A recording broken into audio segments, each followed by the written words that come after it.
200 ቢሊዮን ብር በቅጡ ሰምታችሁኛል።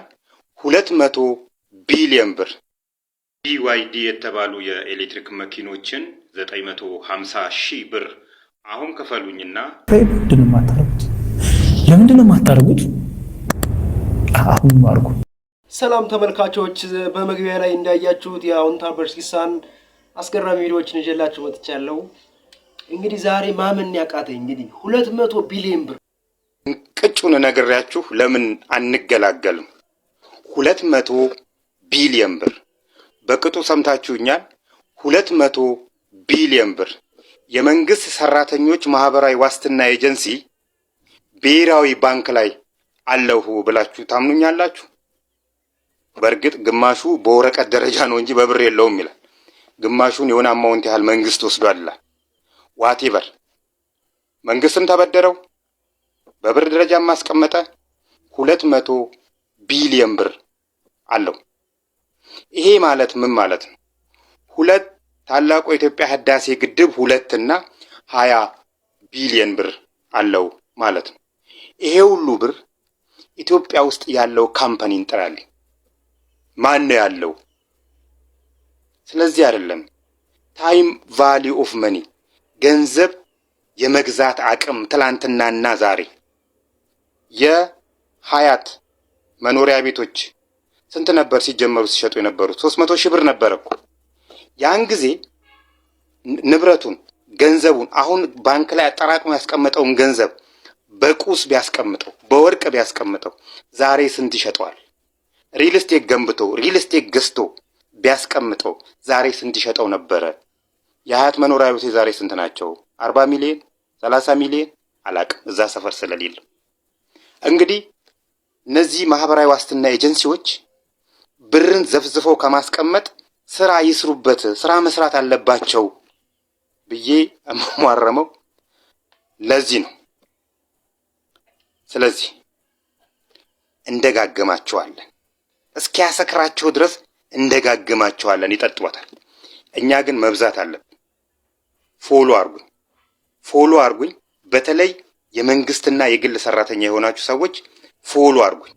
እነዚህ ማህበራዊ ዋስትና ተብለው የተዘፈዘፉ ሰዎች መፍትሄ ማግኘት አለባቸው።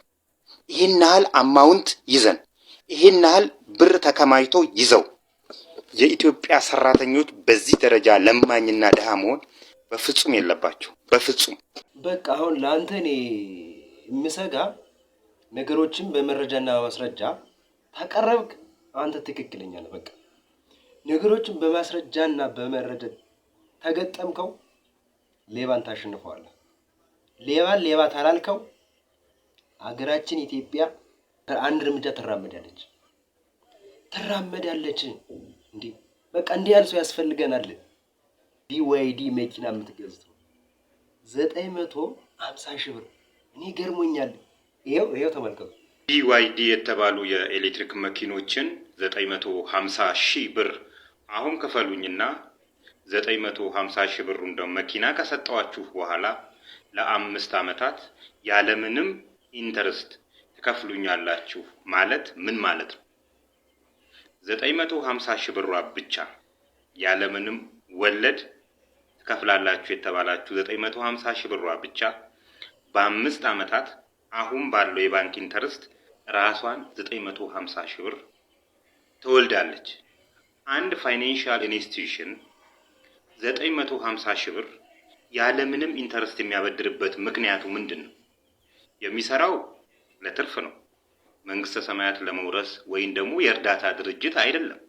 ስለዚህ 950 ሺህ ብር ያለምንም ኢንተረስት የሚያበድርበት ምክንያት ምንድን ነው? ይሄንን ብራችሁን ከመስጠታችሁ በፊት አስተውሉ። ሁለተኛው መኪና የሚያቀርብላችሁ አካል ነው። ይሄ መኪና የሚያቀርብላችሁ አካል አሁን ላይ BYD ትንሽኛው ዋጋ 2.8 እስከ 3.1 ሚሊዮን ብር ነው። በዚህ ዋጋ ገበያ ላይ የተሸጠ ለእናንተ 950 ሺህ ብር አሁን ሰጥታችሁት 950 ሺህ ብር ደግሞ ለሚቀጥሉት 5 ዓመታት ቀስ ብላችሁ የምትከፍሉበት አግባብ ምንድን ነው? የእናንተ ምን ስለሆነ ነው? ዘመዳችሁ ነው ወይስ የሆነ ባለውለታችሁ ነው ወይስ አዝኖላችሁ ነው? ምንድነው? ለምንድነው? ምክንያቱን ማወቅ አለባችሁ። የቢዋይዲ መኪኖች ከዚህ በታች የተገዙ ከሆነ ማስረጃ አንጡና እንወያይበት። ካለበለዛ ግን አንዳች የታቀደች እቅድ አለች። አንዳች የታቀደች እቅድ ነው የምላችሁ። በተለይ መጨረሻ አካባቢ የምትከፍሉ ሰዎች ከልጆቻችሁ ጉሮሮ ላይ ነጥላችሁ የምትከፍሉ የላዳ ሹፌሮች፣ ገንዘብ እናገኛለን መኪና ይሰጠናል ብላችሁ የምታስቡ ሰዎች የምትሉበት ጊዜ ቅርብ ነው። እደግመዋለሁ፣ ቅርብ ነው። ቴክ ኬር ኦፍ። ሁለተኛ መኪና የገዛችሁ የኤሌክትሪክ መኪና የገዝታችሁ እንግዲህ ከ2.8 እስከ 10 ሚሊዮን ብር ድረስ ገበያ ላይ ያዩዋቸው መኪኖች፣ ይሄን ገዝታችሁ የኤሌክትሪክ ቻርጀር መሰኪያውን ለምንድነው ተራ የምታረጉት? ለምንድነው ችጋራር የምትሆኑት? በባለሙያ ለምንድነው የማታሰሩት? ያንን እንደዛ ካልተደረገ እንደዚህ አይነት እጣ ፋንታ ይቀርባችኋል። ያው እንግዲህ እንደሰማችሁት ነበረ። እንደዚህ ያለ ኮንተንት ዞ ሶሻል ሚዲያ ላይ መምጣት በጣም ሊያስቸግር ይችላል። እኛ ወጣቶች እንዳንተ ያለ ሰው ነው የምንፈልገው። አንዳንድ ሰዎች ግን ስጋታቸውን እየገለጹ ይገኛሉ። ስላንተ ደህንነት አሳሰበን እያሉ ይገኛሉ። እስኪ እንየው። ጠዋት ወደ ስራ ስገባ ከሚያሳስቡኝ ነገሮች አንዱ የአዎንታ በርሲሳ የደህንነት ሁኔታ ነው። የሚጋጫቸው ሰዎች በጣም ፓወርፉል ስለሆኑ የሆነ ነገር እንዳያደርጉት ሁሌ ይፈራለሁና እኛ አሁን ማድረግ የምንችለው ያው የቀጠርንበትን ደሞዝ በወር 5 ብር መክፈል ብቻ ነው። ስለዚህ እሱን እየከፈላችሁ ነው ወይ? እኔ የ2 ዓመት ከፍያለሁ እና ይሄን ሰውዬ እናበረታታው።